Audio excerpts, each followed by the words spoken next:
안녕하세요, 민돌군입니다. 오늘은 자동차 사는 이야기를 해볼까 합니다. 저는 2018 그랜저 IG 하이브리드 무옵션 차량을 운행하고 있고요. 세금 포함 1,800만원에 구입했습니다. 최근 더 뉴 그랜저로 페이스리프트가 되었는데요. 차가 더 구형이 되기 전에 차를 샀던 과정과 팁을 전해드리려고 합니다. 이사를 하게 되면서 출퇴근 거리가 제법 되었고 타고 다니던 모닝도 슬슬 말썽을 일으켜서 차를 바꾸기로 결심합니다. 출퇴근 거리가 왕복 60km니 출퇴근만 해도 한 달이면 1,500km, 1년이면 18,000km를 타게 되더라고요. 그래서 하이브리드 차인 니로와 세단 위주로 보게 되었습니다. 처음엔 실용성이 참 좋고 당시 구매 보조금을 100만원을 주는 니로를 보게 되었는데요. 제주도 여행을 가서 니로를 렌트해서 타보았는데 출력이 많이 부족하다는 느낌을 받았고 차체가 SUV 치고는 긴 편인데 코너를 돌 때 뒤쪽이 못 따라오는 느낌을 받았습니다. 요즘 차들은 드라이브 모드라고 해서 에코, 스포츠, 컴포트 이런 모드들이 있는데 스포츠 모드를 해야 겨우 제가 원하던 출력이 나오더군요. 제가 많이 밟는 스타일도 아니고 공도에서 80에서 100 사이, 고속도로에서도 120 이상은 잘 안 밟는데 출력이 부족하다고 느껴졌습니다. 실용성은 참 좋은 차였지만 운전 성능이나 SUV 특유의 승차감 때문에 니로는 포기하게 되었습니다. 그리고 그랜저와 K7을 시승해보게 되었는데 K7이 100만원 정도 저렴했지만 그랜저 특유의 단단한 승차감이 마음에 들어 그랜저를 사기로 했습니다. 화면에 보이시는 게 그랜저 카탈로그인데요. 신형 소나타나 K5도 요즘 비슷하게 나오지만 제가 구매할 당시는 중대형급 세단이면 깡통을 사도 웬만한 옵션은 다 들어가 있었습니다. 저는 익스크루시브 등급을 구매했는데요. LED 헤드램프, 우측방 경보, 통풍 시트까지 저한테 필요한 옵션은 다 있어서 옵션 없이 구매했습니다. 어댑티브 스마트 크루즈 컨트롤이라고 불리는 반자율주행 기능은 고속도로를 한 달에 한 번 탈까 말까여서 사용 빈도수도 적고 제 개인적으로 아직 신뢰가 가지 않아 선택하지 않았습니다. 다른 기능들도 있으면 좋기야 하겠지만 차 가격이 4천만원이 훌쩍 넘어버리기 때문에 합리적이지 못하다고 생각했습니다. 차를 구매하실 때 카탈로그 보시고 기본 적용 옵션을 잘 확인하시어 가격 등급 옵션을 잘 선택하시기 바랍니다. 차 가격에 카탈로그에 써있는 가격이 다가 아니지요. 각종 세금이나 기타 비용, 할인 혜택을 계산해야 하는데요. 저는 다나와 자동차 사이트의 신차 견적을 이용합니다.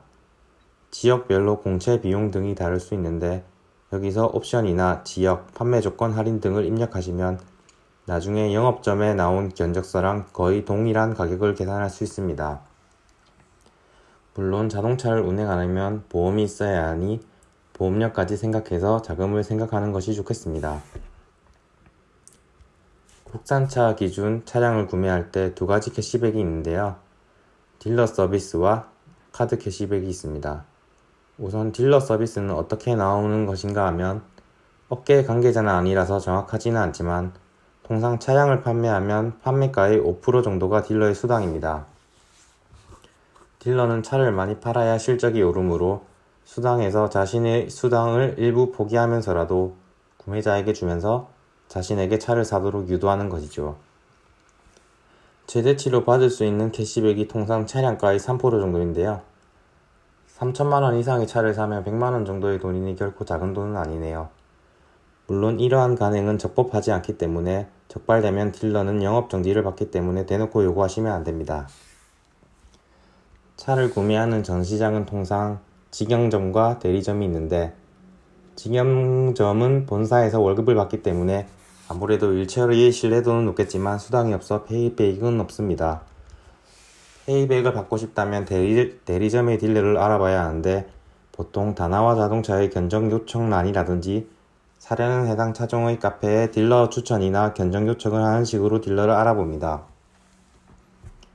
현금으로 서비스해주는 것보다는 썬팅, 블랙박스 등의 신차 패키지의 비용을 대신 지불해주는 방식이 많으니 잘 협의하시고 거주 지역의 딜러를 선택해서 대면으로 진행하시는 걸 추천드립니다. 어디까지나 적법한 행위는 아니므로 못 받으실 수도 있고 재고차나 인수 거부 차량을 배정해 서비스만큼 남겨 먹는 등의 맹점도 있으니 꼼꼼히 확인하시고 차량 구매점을 선택하시기 바랍니다. 카드 캐시백은 통상 계약서를 작성할 때 결제 방법을 정하는데요. 현대차 구매 당시 대리점에서 현대카드로 결제하면 1.8% 정도 캐시백을 지급하였습니다.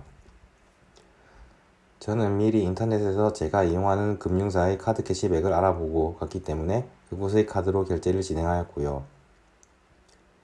2.6% 정도의 캐시백을 받았습니다.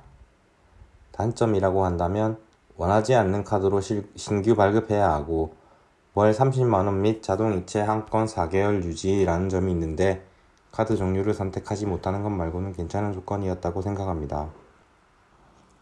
현재는 해당 카드를 해지하고 혜택이 많은 카드로 갈아탔고요. 이것은 정당한 혜택이므로 인터넷이나 해당 차종 카페를 잘 검색해 보시고 좋은 혜택을 주는 곳을 선택하시기 바랍니다. 이 차를 사고 만족도를 매기자면 90점 이상을 주고 싶습니다. 조용하고 편하고 연비도 잘 나오고 공간도 넉넉하고 승차감이나 핸들 조향감도 너무 좋습니다. 연비는 현재 2만 km 기준 17.1km 찍고 있고요. 10km 미만 주행하면 12, 13 정도 나올 수 있으니 하이브리드 차량은 20km 이상 거리를 가시는 분들에게 추천합니다. 또한 히터나 에어컨을 틀면 연비는 더 떨어지겠죠. 그리고 겨울철에는 엔진 열을 올려야 해서 평소보다 연비가 2, 3km 정도는 안 나오니 감안하시고요. 저는 출퇴근 거리가 30km 정도 되는데요. 국도 1차선을 많이 다니는데 평소에는 15, 17 정도 연비가 나오고 하이브리드 차량 운전법을 알게 되어 연비 운전을 하시게 되면 20km는 쉽게 나옵니다. 차량 운행에 피해가 되지 않는 선에서 13km까지는 운행을 해보았습니다. 기름 65리터를 가득 채우면 운행거리가 1000km가 넘고 가득 2번에서 한 달 운행이 가능합니다. 그 외에는 타이어 가격 좀 비싼 것과 엔진 오일 1, 2만원 더 비싼 것만 빼면 유지 및은 중형 차랑 그렇게 차이 나지 않는 것 같습니다.